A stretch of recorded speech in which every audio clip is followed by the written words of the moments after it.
Hey guys, what's up and welcome back to my channel. If this is your first time watching me, hello, my name is Carly and this is definitely the most adult video I've ever filmed on this channel. Don't get used to it. My husband and I are actually about to close on a house that we built together at the end of this month, which is so crazy. I've been posting a lot about the new home process here on YouTube as well as on Insta stories, and I've been getting a ton of comments from you guys asking about buying a house, asking about building a house, so I thought I would just film this video today and answer all your questions about how we were able to afford building this house. It's going to be my top tips on how not to spend money and how to cut back on what you're spending, and then also when you do need to spend money, how you can save on those purchases. This video is not sponsored in any way. These are just the methods that we personally use to put ourselves in a place to be financially stable enough to buy a home. If you guys like these money saving tips, don't forget to give the video a thumbs up to let me know. It really helps me know what kind of videos you guys enjoy seeing on this channel and what you find helpful. And don't forget to subscribe to my channel because I post new videos on Thursday. Let's get into how we could afford to build our home. Cut expenses where you can, like going out to eat and getting Starbucks. It sounds like such a small expense on the day-to-day when you're like, oh, it only costs $4. That's not the same as buying a house. But when you look at how much you're spending on a daily basis and then a monthly basis and then a yearly basis on expenses like food, it really starts to add up. I have dramatically cut back expenses just by starting to cook at home. My husband almost died when he saw the amount of money a couple of years ago that I spent on food. Part of the avocado toast generation, okay? You can't hate me for the time that I was born. That's just science. Husband begged to differ with me, said it wasn't science, said it was poor financial management.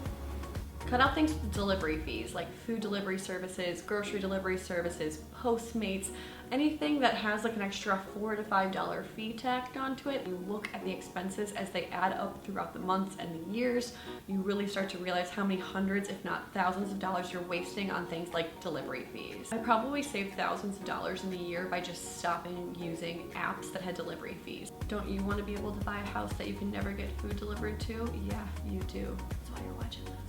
Check your monthly statements and see what you're actually being billed for. If you've downloaded apps like Facetune, other photo editors, other games, if they are charging you monthly, not using them, really see what you're being billed for monthly and see what you can cancel. My husband found out that I had 2 Netflix accounts that I was paying for. Don't ask me how it happened, okay? It happened. It happens to a lot of people, I'm sure. He was like, most people are trying to steal someone else's Netflix.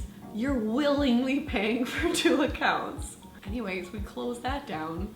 Yeah, made some money there. I made a habit of Googling coupons before I would shop in store. So if I was at some place that did offer coupons, like a Target for example, I would Google and see if they had any sales running that would be applicable to what I was about to buy, so I would be able to save money that way. If you do need to shop for clothing, a lot of the times if you buy something online, the website will offer you 10 to 20% off sometimes just by signing up for their email list. Enter my email into the website to get that discount code, and I would use it and then I would just unsubscribe afterwards. When I'm shopping online, I also like to use sites like Ebates to get cash back and save money on purchases. I've talked about Ebates a lot on my channel. It's something I use every time I shop online. If you don't know what it is a free website that offers cash back at stores that you already shop at, as well as discounts and deals. Ebates is completely free to use and it's super easy to use because you can install right into your browser, so whenever you go shopping, it will automatically pop up and show you what cash back is available at that store. I personally love using Ebates because it gives me cash back on purchases I already would be making for free. Also, during the time of years when websites offer sales,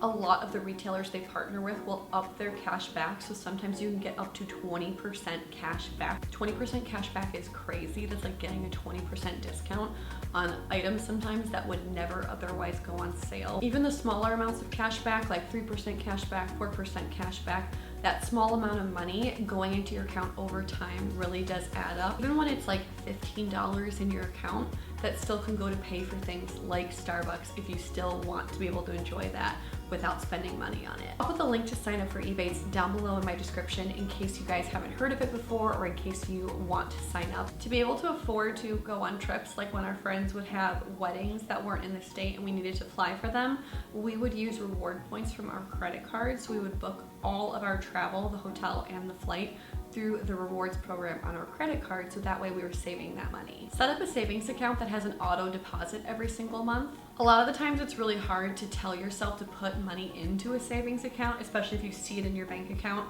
and there's so many other things you want to buy. This way you won't be tempted to spend the money and you'll be automatically saving every single month. It really is the out of sight, out of mind thing. Like if you don't know you have the money, you won't be tempted to spend the money. And then it'll be there later for the goal you're saving for. We used an app called Acorn, which rounded up all of your purchases. So if you purchased something that was like $1.38, it would round that amount up and it would automatically take that amount out. And not only would it put it into savings, it would actually invest that money. Using this app was really cool because it didn't feel like a lot was going out of your bank account when it was just rounding up a purchase that you were already making.